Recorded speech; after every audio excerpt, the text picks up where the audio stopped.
Hello students, how are you all? I hope you all have seen Social Science chapter 8 part 1.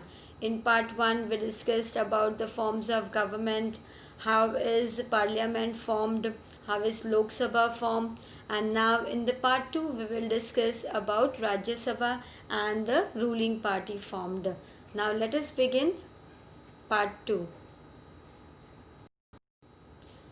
How is the ruling party formed? See, in this we will discuss how the ruling party is formed.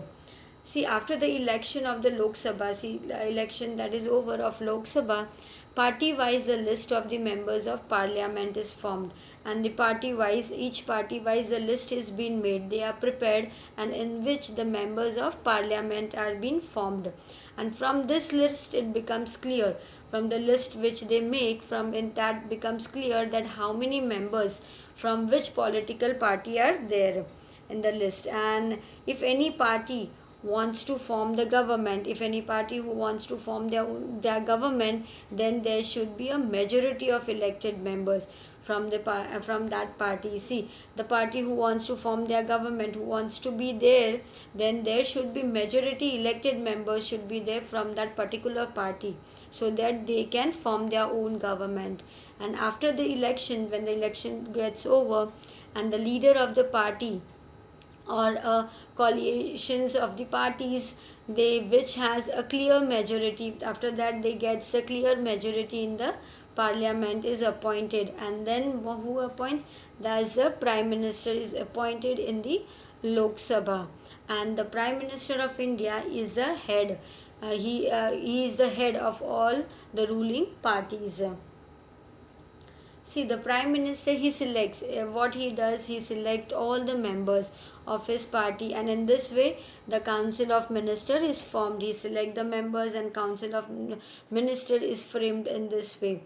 And the minister with prime minister, along with the prime minister, all the members who are elected, they take the decisions, and they take the responsibility also of all the works that are related to their respective ministries, in the ministry whichever assigned to them, such as health, education or finance. They have to take responsibility of it. And each minister is responsible for any question, and any of the question has been asked related to this, each minister is responsible for this question related to the ministry in the minister and to the member of the parliament. See, now we'll see is how is Rajya Sabha formed. See, the elected members who are elected of the legislative assembly of all each state they elect members for Rajya Sabha. See, all the members who are elected of legislative assembly, in the legislative assembly of each state, of different states of they are counting, and the members of Rajya Sabha. And there are 250 members in the Rajya Sabha. How many? 250 members are there in Rajya Sabha, and out of which uh, 238 are elected, and remaining, see how many are out of 250 members, 238 are elected, and the remaining 12 are they are nominated by the President of India. And the Rajya Sabha is the permanent house. It is called as a permanent house, Rajya Sabha. Why Rajya Sabha is called the permanent house? This question arises in us. See, Rajya Sabha is a permanent house. Why? Because it is never dissolved completely. This is because 1/3 of the members they retire every 2 years after completing their 6 years term, and a new member are inducted. So that's why Rajya Sabha is a permanent house. Rajya Sabha is a permanent house. See, 1/3 of the members are elected. See, Rajya Sabha is permanent house and it never get dissolved completely. So 1/3 of the member of the Rajya Sabha they retire every 2 years, and a new member are inducted. See, Rajya Sabha they represent the states of our country, and Rajya Sabha also can purposes the propose they can propose the bill also, and it is important to have to consent of Rajya Sabha before passing any bill. See, when the Rajya Sabha, na, they can represent the state of our country, and also they can propose a bill also, and very important to them, they have to consent of Rajya Sabha should be there before passing any bill.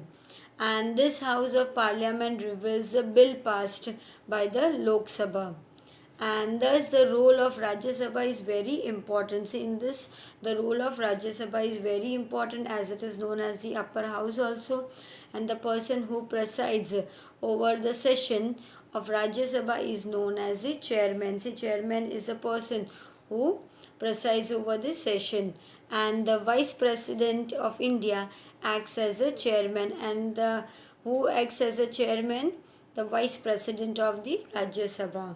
He acts as a chairman of Rajya Sabha. See, here in the picture you can see the question hour session in the parliament.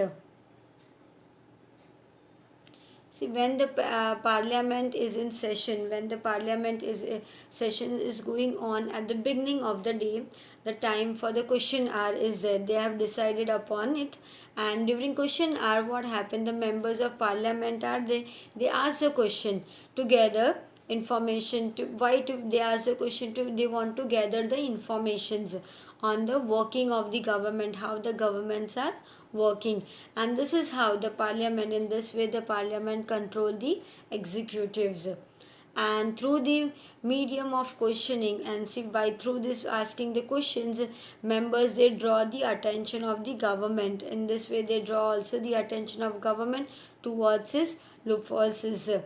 See, in this way they can draw their attentions on the loopholes, and in this way the government comes to know, in this way what that the government they are able to come to about know about the views and the opinion of the people and their representative also, and it is also an important responsibility of a member to ask questions to the government.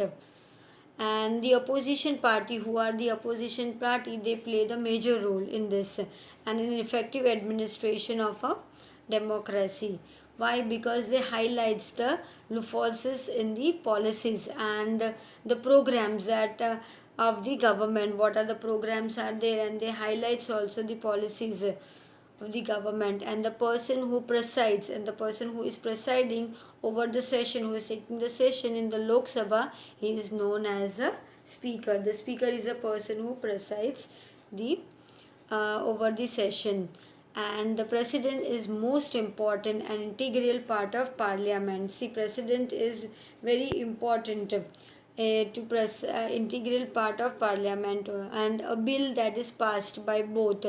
See, the bill which is being passed by both the house can become a law only after his signature. See, they have to get the signature of president, and he has the power to decide. He has all the powers about the decide about the meeting of the parliament, and he can announce also the completion of session 2. See, why is president called the part of parliament? Why? Because the president, he is called the part of parliament because he is associated with the procedure of the parliament. See, a bill that is passed by both the houses, they become a law only after what? President's signature only. And the president has the power, he has the power to decide about the meetings of the parliament, and he also can, he announces the completions of sessions also. I hope you all have understood this chapter. Thank you.